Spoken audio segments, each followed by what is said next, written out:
First day of Christmas, my true love gave to me a partridge in a pear tree. The hell she want to do that for?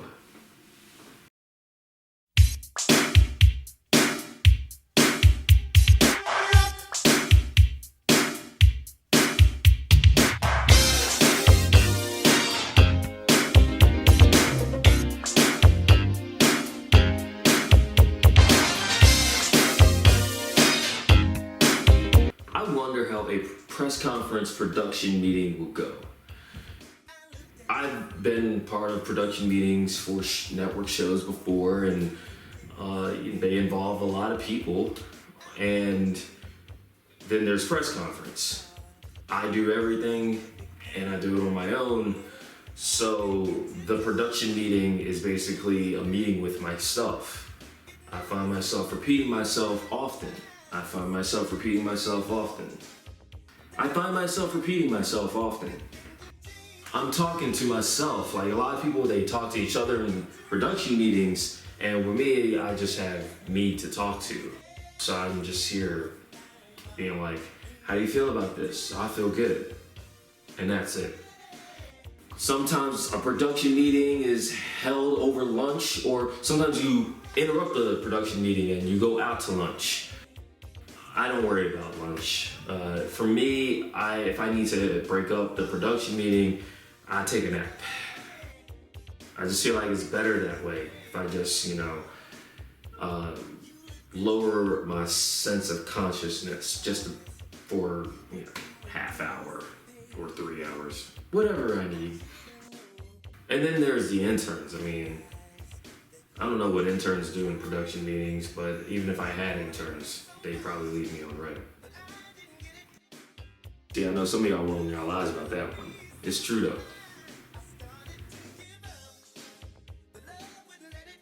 Apparently, the coronavirus vaccine is available. It's FDA approved. It needs to be PETA approved, because PETA doesn't approve anything. This country has a controversial history with vaccines. I'm not going to get into all that. I can understand the anxiety when it comes to being required to take a vaccine. I can understand the skepticism for a vaccine, for a virus that this time a year ago, no one was thinking about.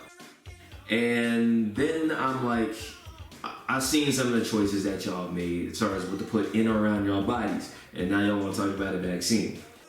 Look, I think it's interesting that there are presidents volunteering to go on national television to get vaccinated as a way to quell the skepticism in a way for this vaccine.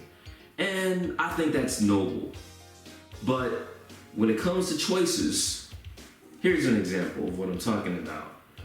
This is a scorpion lollipop. Can we get a close-up of this? Now, I tend to make good choices. This might not be one of my soundest choices. It's definitely questionable. Why would I have a scorpion lollipop? And why am I going to start on it? It's interesting. And I'm pretty sure PETA won't approve of this. PETA don't approve of anything. But this questionable choice, it's a choice, It's a scorpion lollipop. And who knows, the coronavirus vaccine might work. I can't be too worried about it. Not yet. PETA, on the other hand, I ain't worried about PETA either.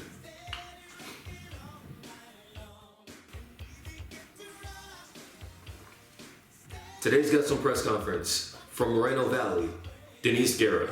I have Denise Guerra, who is one of the special people in the world, not just because she's a pro, but because she has USC and UCLA ties. Is that right? Unfortunately. Yeah. Well, what was funny, because I don't watch either one of them teams, but a lot of people in LA do, and I take it that sometimes you get engaged in the whole USC-UCLA thing. And they played a football game, as they do every year, but things are different this year, so not to be taken for granted that they actually played. And I didn't watch the game, but I watched a lot of nervous people who went to USC talk about how they are stressed out by their football team that has not lost a game. And UCLA was like leading or covering at least for the entire game except for the final like minute, and they pulled it out in the end. And I'm just had to ask you, like, what goes through your mind when USC UCLA debates going out, since you went to both schools? Well, UCLA is definitely my number one. I'm sorry, USC. Like, I'll take the credentials, but UCLA all the way. I don't give an F about USC at all. Um, but go Trojans, I guess. But the Bruins, anytime, anywhere, I am a fan. And yeah, sorry. I remember when I first went to a USC football game, and UCLA football was the worst. And I was on the USC side because it was a free ticket. And I was just, UCLA, yeah. Turns out it was 50-0 USC. The fans were like giving me blankets and soup, like, oh, we're sorry. And I'm like, it's okay. You know what? I'll take it. Hey, I there's not a lot I can tell you about. I'm from the East Coast. I went to a school that has two states in their name for undergrad. So, I mean, it's funny. I actually wanted to go to UCLA for grad school, but there was no real journalism program that was worth considering there, They especially didn't have compared to one. USC. Yeah, they So didn't have one. it's like we're I didn't. accidental Trojans. It's like, we're here out of convenience and skill and by the grace of God. Yeah, it was crazy because I didn't have any connections in journalism at all. So I thought that the only way to do that was to go to grad school. And so that's why I even went to USC and decided to take out all those loans, because I thought that was the only way to get into journalism. But now it's different. They're like, who cares if you have a master's degree? I'm like, oh, okay, I feel ya. Like, but I tried to do it that way, and I did get in, but now I can't afford anything. Um, I'm gonna be paying those loans till I die, until my children die, and their children die. So here's the Denise and I went to the same 2 year dos años 2 year program at USC. We both had masters in Why? journalism, and you know what was cool was I got to work with you at USC. Our first year we didn't see each other that much, but year two, when I was trying to climb out of the hole that I dug myself in after year one, I got to be around you with Annenberg Radio News. And I mean, here I was just treating it like a glorified rehab program, and you were going to be an obvious star. And, uh, you know, 6 years later, you had your whole career at NPR. You were there for a long time, and you have a really strong perspective on public radio. And I can say how much I'm like proud of you and love to put you on all the time. You're like, yo, Denise did this, Denise did that. But uh, here coming to the end 2020, what is your perspective now on public radio, having a real close view of it yourself? Oh man, that's a big question, but it's really important. So I was at the mothership, the headquarters in DC, where basically, all the big programs and shows are, Weekend Edition, Morning Edition, All Things Considered, TED Radio Hour, all that stuff that your local public radio station buys programming for. And it's funny because I never listened to public radio growing up at all. I kind of found it, as an adult going, through traffic, and was like bored. And I was like, oh, this is interesting. And then I just kind of fell into radio because I was at that USC like club fair, and like the radio people are like, hey. And I was like, hey. But yeah, it's funny because as much as it's national public radio, that P, which is supposed to represent public, and they're really having a hard time trying to figure that out. Obviously, America is, it is a majority white nation, but it's about to switch and change. And right now public radio is very white. And what that means is that you're only getting that perspective, when the majority of things that are, inequality and things that affect us, as people of color, like, we need those voices heard. And we also need to be represented, in the newsroom, outside the newsroom. And they realize that, but it's been a struggle to really bring in those voices inside. And luckily, the racial reckoning that happened with 2020 and the pandemic, which was affecting Black and brown people at a higher rate, really opened their eyes. But it's been a wave. Like, public radio started in like the 60s, 70s. And even then they were saying it's too white. So it comes in waves. And right now the wave is high for them to like do change, but it's going to take a while. I don't think they're going to figure it out for a long time. If you were to have more influence or to make more decisions at a place like public radio, and you would have the ability to diversify in a way that is effective for everybody, have you considered that? And how would you go about being more effective as far as the changing demographics in this country in particular? Yeah, that's the big question, right? And, I've always seen it as someone looking up the ladder. There are so many diverse interns and fellows and like lower level producers, on the ground with public radio. But then as you start looking up, it dwindles till it's just all cloudy white. And you need to change that. You got it. Like, so many people leave at the bottom level because they are capped. They're not able to move up. And the people that make decisions and what goes on air, what type of stories get told, are all at the top. So you need to people need to step aside and let some new blood and new point of views in, because at this moment, as much as they're trying to bring in new people, they can't keep those people.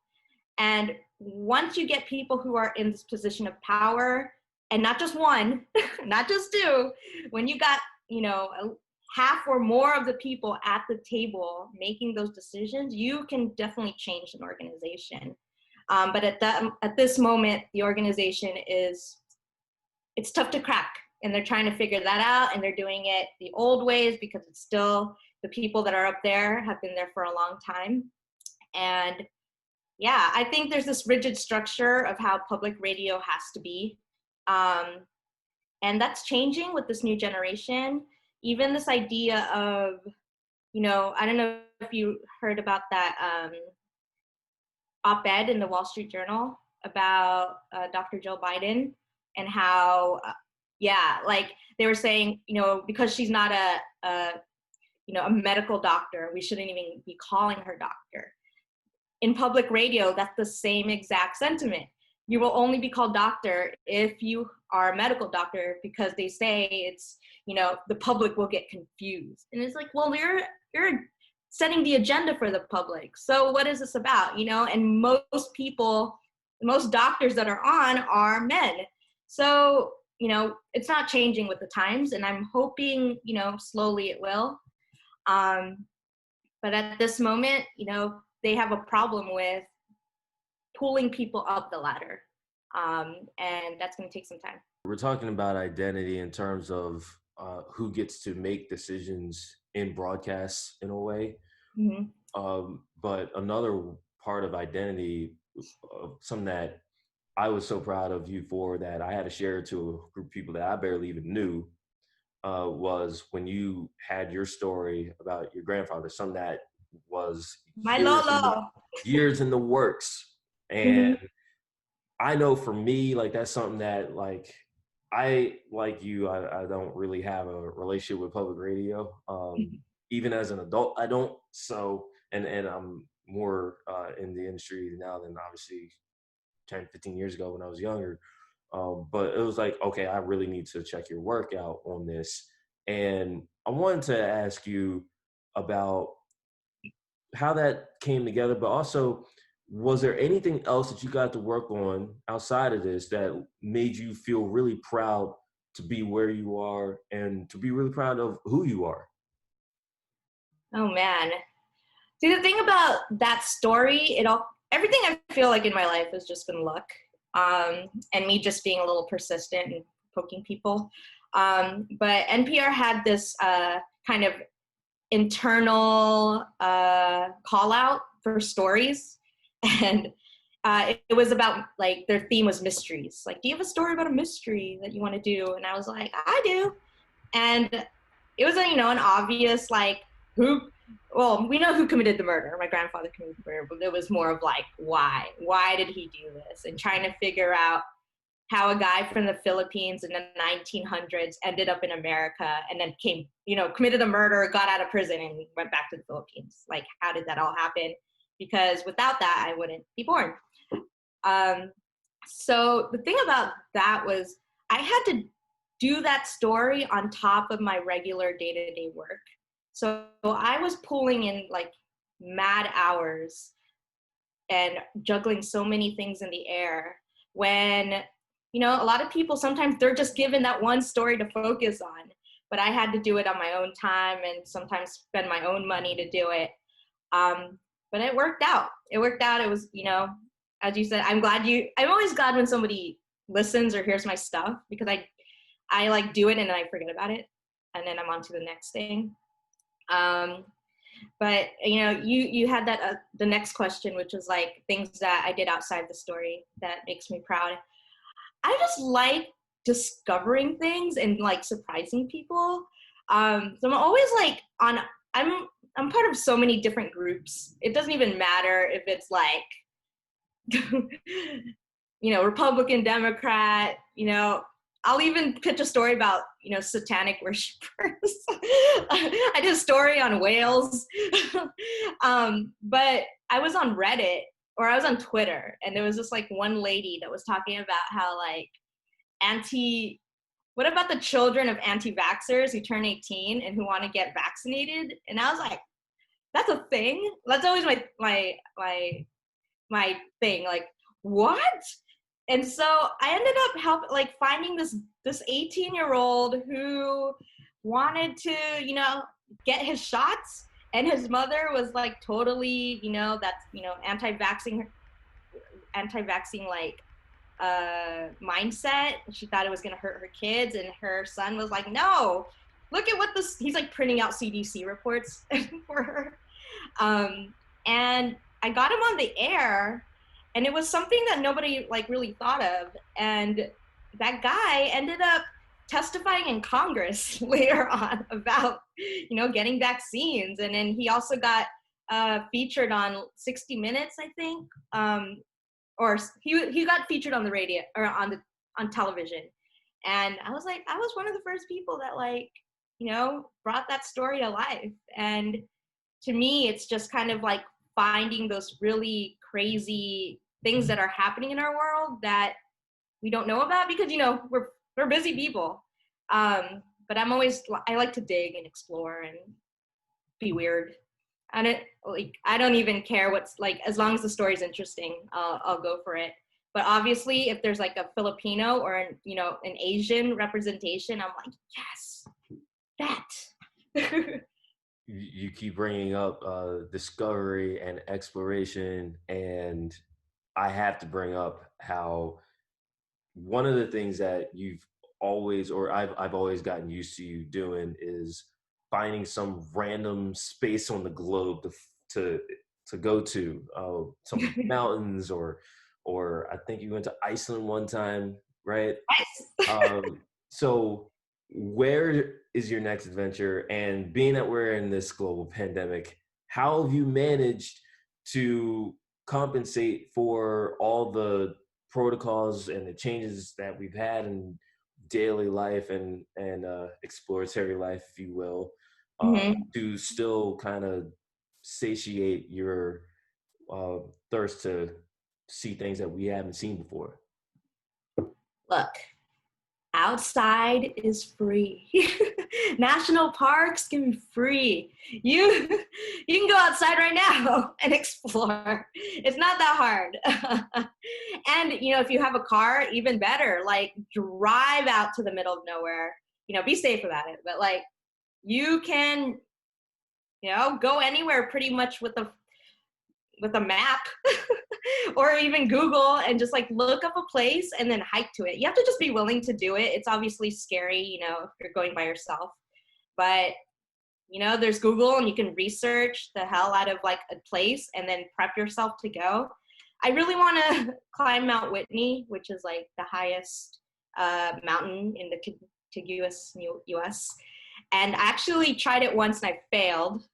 I got halfway and then I got delirious, started seeing things, and so I went back down. But I'm like really determined to do it again because I will succeed. That mountain won't fit. Like, I think about it all the time. I'm just like, I gotta climb that fucking mountain. But I can't right now because it's winter, but that's on my radar at the moment. And obviously just driving outside of California and just going into nature. That's just my jam. I swear, if Biden hasn't found his Secretary of the Interior, you should definitely get a call. No. I would have said Department of Transportation, but apparently that's going to be Mayor Pete. So, I know there's many roles that you could possibly fill. Can I just can I take over Christmas? The Christmas tree by what the first lady does? Hey, but like actually like it. Hey, actually enjoy Christmas. I don't know how Dr. Biden feels about that. We know how the outgoing first lady did. So hopefully that's not a missed opportunity. But before we completely run out of time and this goes completely off the rails, I keep making transportation puns because I know that you love that stuff. I love numtots. I wanna let you get a shout out off before we wrap up. Anyone, anything. Oh man. I'm gonna shout out to my best friend, my ride or die, number one. I had to come to California in quarantine for a bit, and she took me to In-N-Out. So anyone who brings me In-N-Out, you're my top. Thanks again to Denise Guerra. And next week, Willie Smith joins PressConference. This week marks my parents' 34th wedding anniversary. I was born 20 days after my parents got married, so my mom sends me this text message. I do not want a text or email message. I need a card/Godiva for bringing you behind in this world. I hope the chocolate gets there in time. Happy anniversary, Mom and Dad.